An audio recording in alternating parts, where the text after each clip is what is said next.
السلام عليكم ورحمة الله وبركاته. maanta barnaamij ayaan idiin wadaa magacayga waa Firdawsa. barnaamijkaasna waxaa waaye qudaarta sidaad ugu keydsan kartid talaajada haddii aad rabtid inaad isku diyaarisid Ramadaanka. waayo bisha Ramadaan haddii mar la gaaro kama gaartid inaad cibaadaysatid ama aad tiraadid quraan aan aqrisanayaa aniga is diyaarinayo salaadiyaan raba inaan tukado afuraan raba inaan sameeyo. marka waxaa la rabaa waxaan oo dhan oo ku diyaarsan inaad talaajadaada gashatid markii afurkaaga kuu soo dhow yahay oo saacado kaaga dhiman tahay alaabtaada oo kuu shiidan ayaa talaajadaada kala soo baxanaysaa cuntadaada karsanaysaa.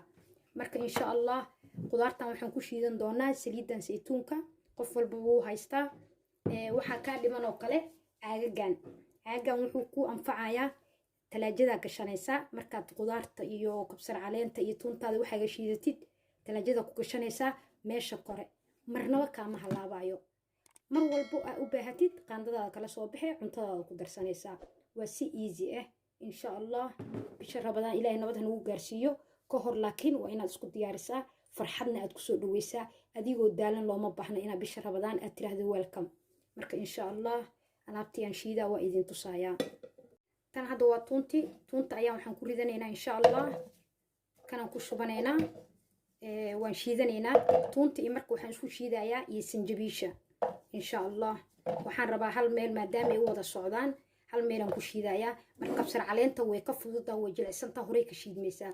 kuwan laakiin xoogaa waxay u baahan tahay inaad xoogaa waqti shiidid. marka insha Allah waa idin tusayaa tuunta iyo sanjabiisha oo dabiiciga. sanjabiisha waa tii dabiiciga marka la isku shiido aad ay u qurux badan tahay cuntadana way ku macaaneynaysaa.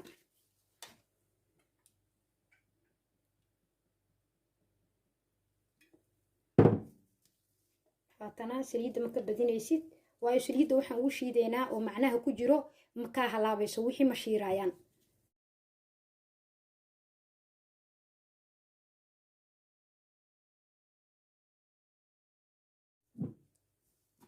tan waa kabsar caleente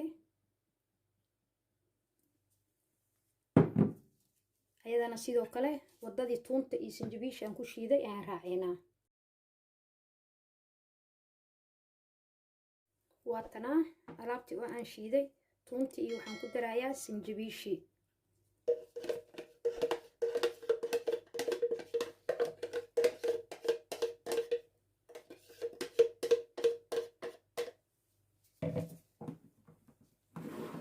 markaas xoogaa talaajada kore markay kuugu jirto way adkaanaysaa aad uma adkaanayso wax yaroo adeeg ku noqonaysaa.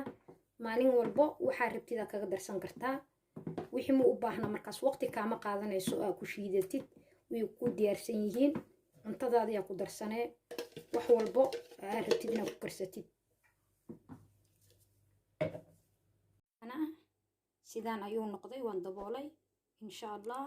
waqti walbo waxaan jeclahay inaan ila wadaago wixii aan gurigeyga ku sameysanayo adikana faa'iido aan ka helaysiin.